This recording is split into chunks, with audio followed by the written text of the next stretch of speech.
ए जी use me. I am totally confuse में का तनाले पढ़ल बाड़ू। चौथा तो ओकरा बाद काहे न गइलू? गर्मी के छुट्टी हो गई। ओकरा बाद फिर बारिश आ गई। अब ओकरा बाद जाड़ा के छुट्टी हो गई। फिर ओकरा बाद फिर फगुन आ गई। फिर ओकरा बाद रे इतना छुट्टी मरनी नु कि पढ़े के आदतें छूट गई। बैगन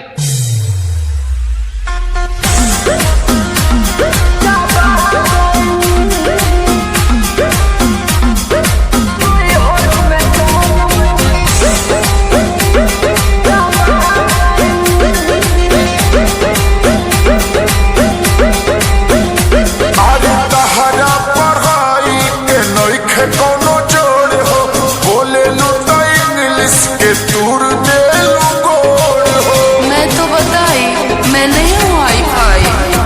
आज तहरा पढ़ाई के नहीं कोनो जोड़ हो बोले लो तो इंग्लिश के टूर दे लो गोड़ हो।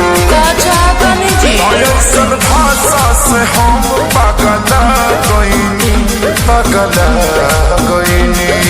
सुनी बेच कहाँ पे किताब भूजा खा गईनी। राजा नहीं होर में राजा नहीं होर में गोलम चापा गईनी। राजा नहीं होर में गोलम चापा गईनी। अच्छा एगो बात बताओ तहरा संडे मंडे याद बा? हाँ जी तो सुनाओ तो।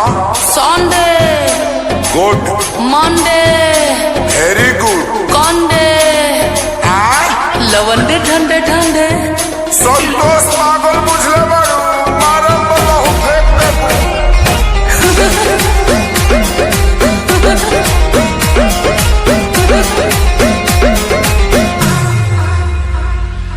अनपढ़ के तू ताला कहलू एजेंसी रह तू पढ़ल होइते आशा में वैकेंसी।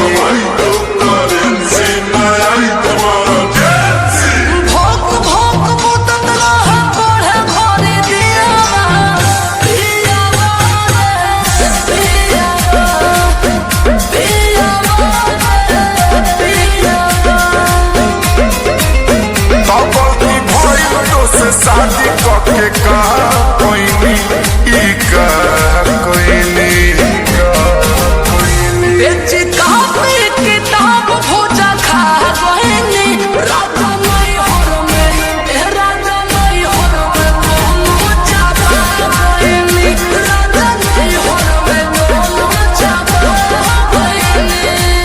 बाप रे बाप लागत कि अब हम डिप्रेशन में चल जाए। ठीक बा अकेले जाई। हाँ जाते नहीं तो जाके देखी। हाँ। अब बढ़िया जगह होई नु हाँ। हम ओजे हनीमून मनावल जी डिप्रेशन में घूम घाम के आ चल जाए का। अब ते सफा संतोषवा बना देबे का होई कुछ गलती हो गल का? ना ना ना तू गलती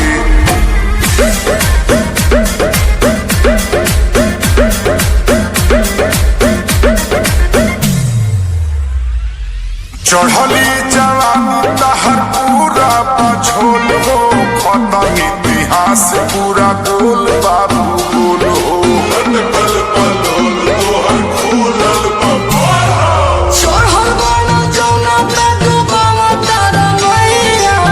सोइया हो सोइया अरे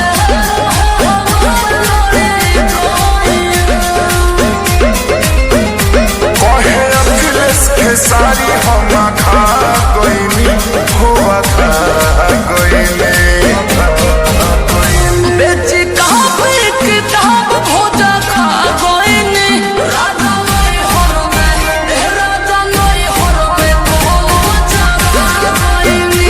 राजा नहीं होर में गोलम चापा गईनी। लास्ट में तरह से को सवाल पूछे ना जी।